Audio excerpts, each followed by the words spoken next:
Welcome back to Agnish study portal. আজকে ক্লাসে আধুনিক ভারতের ইতিহাস সংক্রান্ত বিষয়ের স্বাধীনতা সংগ্রাম ও গান্ধীজি সম্পর্কিত অধ্যায় থেকে গুরুত্বপূর্ণ প্রশ্ন উত্তর নিয়ে আলোচনা করব। তবে দেরি কিসে শুরু করা যাক।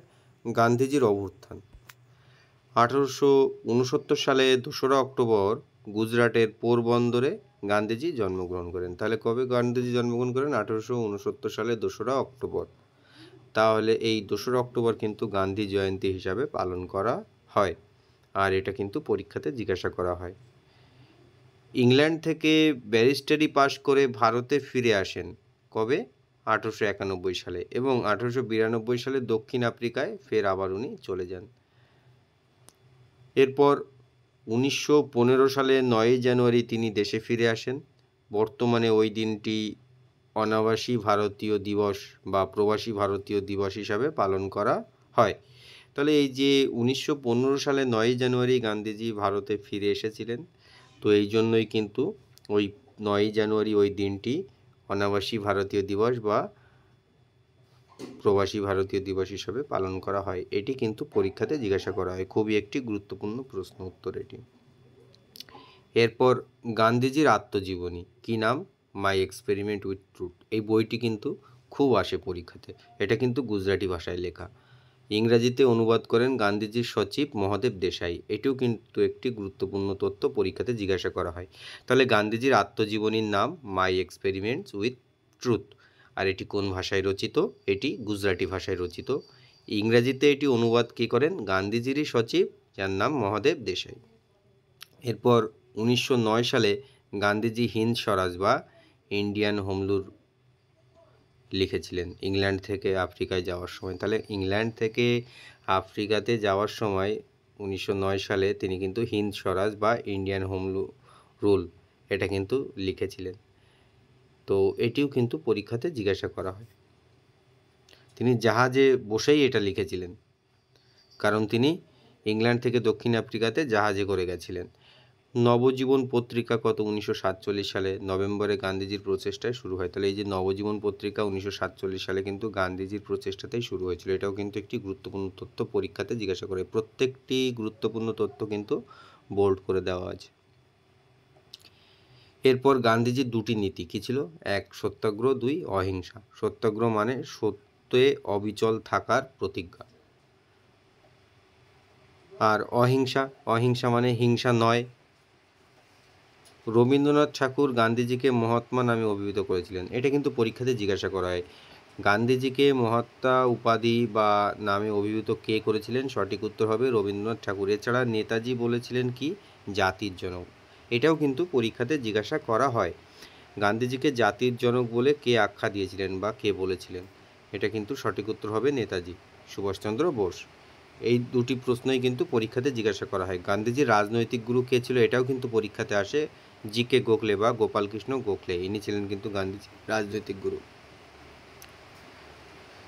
এরপর 1916 সালে গান্ধীজি সবরমতী নদীর তীরে সত্যাগ্রহ আশ্রম গড়ে তোলেন। এটা কিন্তু পরীক্ষাতে আসে যে গান্ধীজি কোন নদীর তীরে সত্যাগ্রহ আশ্রম গড়ে তুলেছিলেন? তাহলে সঠিক উত্তর হবে সবরমতী। আহমেদাবাদ মিল ধর্মঘট কত সালে হয়েছিল? 1918 সালে। এটাও পরীক্ষাতে জিজ্ঞাসা করা হয়। এটা কি ছিল? কাপড় কলের কর্মচারীদের স্বার্থে শ্রমিকদের বেতন বৃদ্ধির উদ্দেশ্যে। এখানেই গান্ধীজি প্রথম ফার্স্ট আনটু ডেথ বা আমরণ অনশন করেছিলেন। তাহলে এই প্রথম আমরণ অনশন কিন্তু তিনি আহমেদাবাদ মিল ধর্মঘটে করেছিলেন। এটা কিন্তু পরীক্ষাতে জিজ্ঞাসা করা হয়, খুবই ইম্পর্টেন্ট একটি প্রশ্ন। এরপর খেদা সত্যাগ্রহ কত সালে? 1918, মানে ওই বছরই। খাজনা থেকে অব্যাহতির জন্য কিন্তু এই আন্দোলন ছিল। তুলা চাষিদের সমর্থনে এই আন্দোলন করা হয়েছিল। এরপর এক নজরে আমরা ধারাবাহিক গান্ধীজির কর্মকাণ্ড দেখে নেব, যেগুলো কিন্তু পরীক্ষার জন্য খুবই গুরুত্বপূর্ণ। এই গান্ধীজি সম্পর্কিত প্রশ্ন কিন্তু মানে কোনো পরীক্ষায় কোনো ইতিহাস সাবজেক্ট থেকে কিন্তু মিসই হয় না, একটা না একটা থাকবেই। চম্পারণ সত্যাগ্রহ কত? 1917 সালে। স্থানীয় নেতা রাজকুমার শুক্লা গান্ধীজিকে চম্পারণে বা বিহারের যে চম্পারণ, সেখানে কৃষকদের দুর্দশা দেখতে আসতে বলেন। মানে তাকে আহ্বান করা হয় গান্ধীজিকে যে আপনি দেখে যান, যারা নীল চাষ করতে বাধ্য হয়েছিল। এটি ছিল ভারতের সত্যাগ্রহের প্রথম বিজয়। এরপর আহমেদাবাদ মিল স্ট্রাইক কত? 1918 সালে। এখানে কি হয়েছিল, এখানে অনসুয়াবেন সারাভাই গান্ধীজির কাছে সাহায্য চেয়েছিলেন। গান্ধীজি অনশন করেন, শ্রমিকদের ভাতা বাড়ানো হয়। এরপর খেদা সত্যাগ্রহ কত 1918 সালে, সালগুলো কিন্তু খুবই গুরুত্বপূর্ণ, ভীষণ পরীক্ষাতে জিজ্ঞাসা করা হয়। 6ই এপ্রিল 1919-এ সর্বভারতীয় ধর্মঘট সংগঠিত হয়েছিল। 13ই এপ্রিল 1919-এ জালিয়ানওয়ালাবাগ ট্র্যাজেডি, এটা কিন্তু পরীক্ষাতে বহুবার জিজ্ঞাসা করা হয়েছে। সাল জালিয়ানওয়ালাবাগের হত্যাকাণ্ড বা ট্র্যাজেডি 13ই এপ্রিল 1919 সালে, এটা কিন্তু ভীষণ ইম্পর্টেন্ট। 18ই এপ্রিল 1919 সালে গান্ধী আন্দোলন প্রত্যাহার করে নেন, এটিকে হিমালয়ের ভুল বলে অভিহিত করেন। এটি ছিল তার প্রথম সর্বভারতীয় আন্দোলন। তাহলে এটি যে তার প্রথম সর্বভারতীয় আন্দোলন ছিল খেতার সত্যাগ্রহ, এটি কিন্তু তিনি প্রত্যাহার করলে কিন্তু অনেকেই কিন্তু এটিকে একটা ভুল বলে অভিহিত করেন, কারণ আন্দোলনটি কিন্তু খুব জোরদার হচ্ছিল তখন। এরপর অসহযোগ আন্দোলন কত, আন্দোলনটি 1920 সালে 1 আগস্ট কলকাতায় বিশেষ অধিবেশনে শুরু হয়েছিল। গান্ধী ভুলভাবে অনুমান করেছিলেন যে অসহযোগ আন্দোলন সফল হলে 1 বছরের মধ্যে স্বরাজ অর্জিত হতে পারে। আন্দোলন প্রত্যাহারের পর বারদৌলিতে গান্ধীজিকে 10ই মার্চ 1922-এ গ্রেপ্তার করা হয়। আহমেদাবাদে বিচারের পর তাকে 6 বছরের কারাদণ্ড দেওয়া হয়। এগুলি গুরুত্বপূর্ণ তথ্য, জেনে নেওয়া খুবই জরুরি। এরপর ভীষণ ইম্পর্টেন্ট, গান্ধী আরোইন প্যাক্ট বা গান্ধী আরোইন চুক্তি 5ই মার্চ 1931 সালে, এটা কিন্তু পরীক্ষাতে জিজ্ঞাসা করা হয়। গান্ধী আন্দোলন বন্ধ করতে সম্মত হয়। করাচি অধিবেশন কত সালে হয়েছিল, এটাও কিন্তু পরীক্ষাতে আসে 1931 সালে। গান্ধী দ্বিতীয় গোল্টেবিল সম্মেলনে কংগ্রেসের প্রতিনিধিত্ব করার জন্য মনোনীত হন। এরপর পুনা চুক্তি কত 1932 সালে, ভীষণ ইম্পর্টেন্ট, পরীক্ষাতে কিন্তু বহুবার জিজ্ঞাসা করা হয়। কার কার মধ্যে হয়েছিল, এটাও আসে। গান্ধীজির সঙ্গে ডক্টর বি.আর. আম্বেদকরের মধ্যে কিন্তু এই পুনা চুক্তি হয় কবে, সেপ্টেম্বর 1932 সালে। এরপর সত্যাগ্রহ 1940 সালে। রামগড় অধিবেশনে মার্চ মাসে কবে 1940 সালে কংগ্রেস উপযুক্ত সময়ে আইন অমান্য আন্দোলন শুরু করার জন্য গান্ধীজিকে অনুমোদন দেয়। ভারত ছাড়ো আন্দোলন 19 আগস্ট 1942। ক্রিস প্রস্তাব ব্যর্থ হওয়ার পর কংগ্রেসের ওয়ার্কিং কমিটি ওয়ার্ধায় এই আন্দোলনের অনুমোদন দেয় কবে, 14 জুলাই 1942 সালে। প্রথম বিশ্বযুদ্ধের কালে ভারতীয় রাজনীতিতে 3টি প্রধান ঘটনা ঘটে। এই 3টি গুরুত্বপূর্ণ ঘটনা আমরা জেনে নেব। কী হয়েছিল, নরমপন্থী ও চরমপন্থীদের মিলন, লখনৌ চুক্তি, হোমরুল আন্দোলন। তাহলে নরমপন্থী চরমপন্থী মিলন কবে হলো, 1916 সালে। লখনৌ চুক্তিও কিন্তু 1916 সালে হয়েছিল, আর হোমরুল আন্দোলন এটাও কিন্তু 1916 সালে হয়েছিল।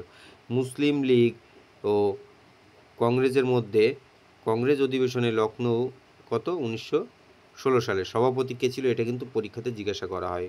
অম্বিকাচরণ মজুমদার ছিলেন কিন্তু এই লখনৌ যে অধিবেশন হয়েছিল এই অধিবেশনের সভাপতি। এই অধিবেশনের মাধ্যমে কিন্তু নরমপন্থী ও চরমপন্থীর মিলন ঘটে। এর আগের ভিডিওতেই আমি জানিয়েছিলাম যে সুরাট অধিবেশনে কিন্তু নরমপন্থী আর চরমপন্থী পৃথক হয়ে যায়। এরপর অম্বিকাচরণ মজুমদারের নেতৃত্বে বা সভাপতিত্বে 1916 সালে যে লখনৌ অধিবেশন বসে, সেখানে কিন্তু নরমপন্থী ও চরমপন্থীর মিলন হয়। আর হোমরুল আন্দোলনও কিন্তু এই সময় হয়। এখানে নরমপন্থী ও চরমপন্থী মিলনে অ্যানি বেসান্তের প্রচেষ্টায় হয়েছিল। অ্যানি বেসান্তের একটা গুরুত্বপূর্ণ ভূমিকা আছে। এই অ্যানি বেসান্ত কিন্তু মহিলা প্রথম সভাপতি কংগ্রেসের। এরপর হোমরুল লীগ কী, হোমরুল লীগ কী সেটা জানবো। আন্দোলনের উদ্দেশ্য ছিল স্বরাজ বা লোকাল সেলফ গভর্নমেন্ট বা স্থানীয় স্বায়ত্তশাসন। কত সালে হয়েছিল এটা, 1916 সালে। হোমরুল কথার অর্থ কী, ঔপনিবেশিক শাসন ব্যবস্থার নিয়ন্ত্রণে স্বায়ত্তশাসন। 1916 সালে পুনা শহরে তিলক গড়ে তোলেন ভারতীয় home rule League, Indian home rule League. এটা কিন্তু কে করে তুলেছিল, বাল গঙ্গাধর তিলক। এটা কিন্তু পরীক্ষাতে জিজ্ঞাসা করা হয়, খুবই গুরুত্বপূর্ণ। অ্যানি বেসান্তের পত্রিকা কী ছিল, 1914 সালে দি কমনওয়েলথ, এটা ছিল কিন্তু উইকলি পত্রিকা। এছাড়াও নিউ ইন্ডিয়া ডেলি পত্রিকা ছিল। ওয়েক আপ ইন্ডিয়া সম্পাদক ছিলেন কিন্তু এনসি কেলকার। এগুলো কিন্তু এই প্রত্যেকটি পত্রিকা কিন্তু অ্যানি বেসান্তের। আর তিলক ও অ্যানি বেসান্ত সংস্থাটিকে একীভূত করে তুলেছিল কি, এর নাম দিয়েছিল নিখিল ভারত হোমরুল লীগ 1916 সালে। পরবর্তীতে কিন্তু বালগঙ্গাধর তিলক এবং অ্যানি বেসান্ত দুজনে মিলে এই সংস্থাটিকে একত্রিত করে বা নাম দেন, গড়ে তোলেন কিভাবে, নিখিল ভারত হোমরুল লীগ 1916 সালে। ওই বছরই কিন্তু এটা করেছিলেন।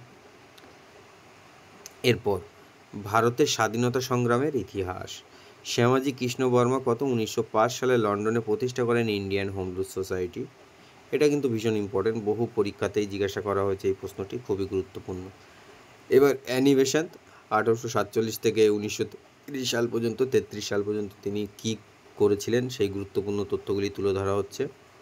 তিনি উচ্চশিক্ষার সংস্কারের সচেষ্ট হন এবং সেন্ট্রাল হিন্দু স্কুল কলেজ প্রতিষ্ঠা করেন। পরে এটি বেনারস হিন্দু বিশ্ববিদ্যালয়ে উন্নীত হয়। এটা কিন্তু পরীক্ষাতে আসে, বেনারস হিন্দু বিদ্যালয় কে প্রতিষ্ঠা করেন বা সেন্ট্রাল হিন্দু স্কুল কে প্রতিষ্ঠা করেন। এরপর তিনি 1916 সালে সেপ্টেম্বরে হোম রুল লীগ প্রতিষ্ঠা করেন। এটাও পরীক্ষাতে জিজ্ঞাসা করে, হোম রুল লীগকে প্রতিষ্ঠা করেন। ভারতের বিভিন্ন প্রান্তের শাখাও কিন্তু খোলেন তিনি। এই লীগের উদ্দেশ্য ছিল হোম রুল অর্থাৎ স্বায়ত্তশাসন। এছাড়াও তিনি নিউ ইন্ডিয়া কমনওয়েলথ নামক পত্রিকার সম্পাদনা করেন। তিনি প্রথম মহিলা সভাপতি হিসাবে কংগ্রেসের সভাপতি নির্বাচিত হন 1917 সালে কলকাতা অধিবেশনে। এই প্রত্যেকটি তথ্যই কিন্তু খুবই গুরুত্বপূর্ণ। এখান থেকে কিন্তু প্রশ্ন আসে যে প্রথম মহিলা সভাপতি হিসাবে কংগ্রেসের সভাপতি নির্বাচিত হন কে? সঠিক উত্তর হবে কে? Annie Besant. কত সালে হয়েছিলেন? 1917 সালে। কোন অধিবেশনে? কলকাতা অধিবেশন। এছাড়া নিউ ইন্ডিয়া বা কমনওয়েলথ পত্রিকার সম্পাদনা কে করেন? সরি, সঠিক উত্তর হবে অ্যানি বেসান্ত। এরপর মন্টেগু চেমসফোর্ড শাসন সংস্কার বা 1919 সালে যে মন্টেগু চেমসফোর্ড শাসন সংস্কার আইন হয়েছিল সেই আইন সম্পর্কে আমরা জেনে নেব। মন্টেগুর ঘোষণা 1917 সালে ভারত সচিব এডউইন মন্টেগু। মন্টেগু চেমসফোর্ড শাসন সংস্কার 1919 সালে কেন্দ্রীয় আইনসভা দ্বিকক্ষ বিশিষ্ট করা হয়, বাইক্যামেরাল। এটা কিন্তু পরীক্ষাতে আসে। কার শাসনকালে কেন্দ্রীয় আইনসভা দ্বিকক্ষ বিশিষ্ট করা হয়? এটা হবে মন্টেগু চেমসফোর্ড। পরীক্ষাতে কিন্তু ভীষণ আসে এই প্রশ্নটি।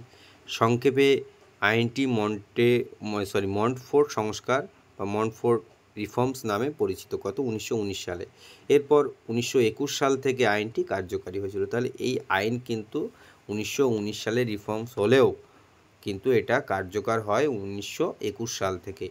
এখানেই প্রথম এই যে ডায়ার্কি সিস্টেম বা দ্বিকক্ষ বিশিষ্ট আইনসভার কথা বলা হয়েছে। এটা কিন্তু পরীক্ষাতে ভীষণ আসে, বারবার জিজ্ঞাসা করা হয় এই দ্বিকক্ষ বিশিষ্ট আইনসভা বা ডায়ার্কি সিস্টেম। এরপর ভারত সরকার আইন বা Indian act, Indian government act কি? এটি 1919 সালে। এই আইন মন্টেগু চেমসফোর্ড সংস্কার নামেও কিন্তু পরিচিত। প্রাদেশিক সরকারকে স্বায়ত্তশাসনমূলক প্রতিষ্ঠান গঠনের বিষয়ে অধিক ক্ষমতা প্রদান করা হয়। কেন্দ্রীয় আইনসভাকে দ্বিকক্ষ বিশিষ্ট করা হয়। দেশে প্রত্যক্ষ নির্বাচন শুরু হয়। কাউন্সিল অফ স্টেট এবং আইন পরিষদ। মহিলাদের ভোটাধিকার প্রদান করা হয়। 1921 সালে মাদ্রাজে প্রথম মহিলাদের ভোটাধিকার স্বীকৃত হয়। এটা কিন্তু পরীক্ষায় জিজ্ঞাসা করা হয় যে কবে বা কোথায় প্রথম মহিলাদের ভোটাধিকার স্বীকৃত হয়। এরপর স্থির হয় যে ভাইসরয়ের আইন পরিষদের 6 জন সদস্যের মধ্যে 3 জন ভারতীয় হবেন। 1926 সালে সেন্ট্রাল পাবলিক সার্ভিস কমিশন গঠিত হয়। এটাও কিন্তু পরীক্ষায় জিজ্ঞাসা করা হয় যে কত সালে। শিখ, খ্রিস্টান, অ্যাংলো ইন্ডিয়ান এবং ইউরোপিয়ানদের জন্য পৃথক ইলেকটোরেট নির্বাচন মণ্ডলী তৈরি হয়। এই আইন বলে কেন্দ্রীয় বাজেট থেকে প্রাদেশিক বাজেটকে কিন্তু আলাদা করা হয়েছিল। এটাও কিন্তু পরীক্ষাতে জিজ্ঞাসা করা হয়, খুবই একটি গুরুত্বপূর্ণ প্রশ্ন। এরপর গুরুত্ব কি? এই আইনের প্রেক্ষিতে সাইমন কমিশন 1927 সালে গঠিত। এই যে সাইমন কমিশন কবে ভারতে আসে বা কবে গঠিত হয় এটা কিন্তু পরীক্ষাতে জিজ্ঞাসা করা হয়। ভারতে আসে বললে হবে 1928, আর কবে গঠিত হয়? 1927-এ। রাওলাট আইন কত সালে পাশ হয়? 1919 সালে। বিনা বিচারে শাস্তি ও কারাদণ্ডের বিধান রাখা হয় কিন্তু এই রাওলাট আইন অনুযায়ী। এই রাওলাট আইন কিন্তু খুবই ভয়াবহ একটি আইন, যেখানে বিনা বিচারে শাস্তি ও কারাদণ্ডের বিধান রাখা হয়। তো এর থেকে প্যাথেটিক জিনিস আর কী হতে পারে যে কারো কোনো অপরাধ করলো, অন্যায় করলো বা কিছুই করলো, তার বিনা বিচারে শাস্তি ও কারাদণ্ড। আর এটা কিন্তু 1919 সালে পাশ হয়। এই আইনের একটি পৃথক প্রস্তাবনা ছিল যা ঘোষণা করেছিল যে ব্রিটিশ সরকারের উদ্দেশ্য হলো ভারতে ধীরে ধীরে দায়িত্বশীল সরকারের প্রবর্তন। শুরুটা ছিল ডায়ার্কি প্রবর্তন। প্রাদেশিক বিষয়গুলি দুটি দলে ভাগ করা হয়েছিল, একটি সংরক্ষিত ও অন্যটি স্থানান্তরিত হয়েছিল। এরপর আইনসভা কি? কেন্দ্রে দ্বিকক্ষ বিশিষ্ট আইনসভা স্থাপন করা হয়েছিল। সারাবন্দি আন্দোলন 1922 সালে বল্লভভাই প্যাটেল দিয়েছিল। এই যে সারাবন্দি আন্দোলন কে নেতৃত্ব দিয়েছিল এটা কিন্তু পরীক্ষাতে জিজ্ঞাসা করা হয়। বারদৌলি সত্যাগ্রহ 1928 খ্রিস্টাব্দে বল্লভভাই প্যাটেলের নেতৃত্বে, এটাও কিন্তু ভীষণ আসে পরীক্ষায়। এই যে বারদৌলি সত্যাগ্রহ ভীষণ ইম্পর্টেন্ট, বহু পরীক্ষাতে জিজ্ঞাসা করা হয়। যে এটা বোল্ড করতে একটু মিস্টেক হয়ে গেছে, কিন্তু এটা খুব আসে। ভূমি রাজস্ব না দেওয়া নিয়ে প্রতিবাদ করা হয় এই বারদৌলি সত্যাগ্রহে। সাফল্য লাভের পর তিনি সর্দার উপাধি পান। এই আন্দোলনে যখন এই সত্যাগ্রহ আন্দোলন করলেন কে, বল্লভভাই প্যাটেল, যখন উনি সাফল্য লাভ করলেন তখন ওনাকে কিন্তু সর্দার উপাধি দেওয়া হয়। ব্রিটিশ সরকারের রাজস্ব বৃদ্ধি স্থগিত রাখতে বাধ্য করা হয়। বারদৌলি গুজরাটে অবস্থিত। বারদৌলি কোথায় অবস্থিত, কোন রাজ্যে, এটাও কিন্তু জিজ্ঞাসা করা হয়, গুজরাটে। এরপর রাওলাট সত্যাগ্রহ। রাওলাট সত্যাগ্রহ কি? সিডিশন কমিটি কত সালে হয়েছিল? 1917 সালে। এর উদ্দেশ্য কী ছিল? রাজদ্রোহিতা এবং বৈপ্লবিক কার্যকলাপের প্রকৃতি ও প্রসারের নিয়ন্ত্রণ করা এবং বৈপ্লবিক আন্দোলন দমনের প্রয়োজনীয় ব্যবস্থা সম্বন্ধে সুপারিশ করা। সিডিশন কমিটি কত? 1917 সালে। এর সভাপতি কে ছিলেন? ইংল্যান্ডের বিচারপতি রাওলাট। এই জন্য এটি রাওলাট কমিটি 1919 নামেও পরিচিত। তাহলে এই সিডিশন কমিটির মাধ্যমেই কিন্তু এই রাওলাট কমিটি তৈরি হচ্ছে, সেটা কবে? 1919-এ। আর বিচারপতি কে ছিল? রাওলাট। এরপর 1918 সালে কমিটি তার প্রতিবেদন পেশ করে। 1919 সালে 21শে ফেব্রুয়ারি কমিটির সুপারিশগুলো আইনে পরিণত করা হয়। এই 1919 সালে 21শে ফেব্রুয়ারি কিন্তু এই সুপারিশগুলো আইনে পরিণত হচ্ছে। এই আইনই কিন্তু রাওলাট আইন বা কালা আইন নামে কুখ্যাত। মানে এটা বিখ্যাত বলা যায় না, মানে এতটাই প্যাথেটিক ছিল, মর্মান্তিক ছিল যে এটাকে কুখ্যাত বলা হয়।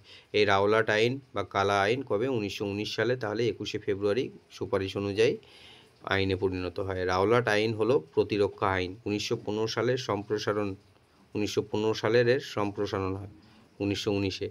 এই আইনের প্রধান শর্ত ছিল কেবলমাত্র সন্দেহবশে যে কোনো ব্যক্তিকে বিনা পরোয়ানায় গ্রেপ্তার ও অন্তরিত করা যাবে, আদালতে আপিলের অধিকার থাকবে না, আত্মপক্ষ সমর্থনের সুযোগ থাকবে না, সংবাদপত্রের কণ্ঠ স্তব্ধ করা হয়। মানে ভীষণ প্যাথেটিক ছিল। 1919 সালে 6 এপ্রিল গান্ধীজি এই আইনের প্রতিবাদে সারা দেশে হরতাল দিবস পালনের ডাক দেন, যা রাওলাট সত্যাগ্রহ নামে পরিচিত। এটি ছিল গান্ধীজির প্রথম সর্বভারতীয় আন্দোলন। এটা কিন্তু পরীক্ষায় জিজ্ঞাসা করা হয় যে গান্ধীজির সর্বভারতীয় আন্দোলন কোনটি ছিল, তাহলে এটা কিন্তু হবে যে রাওলাট সত্যাগ্রহ।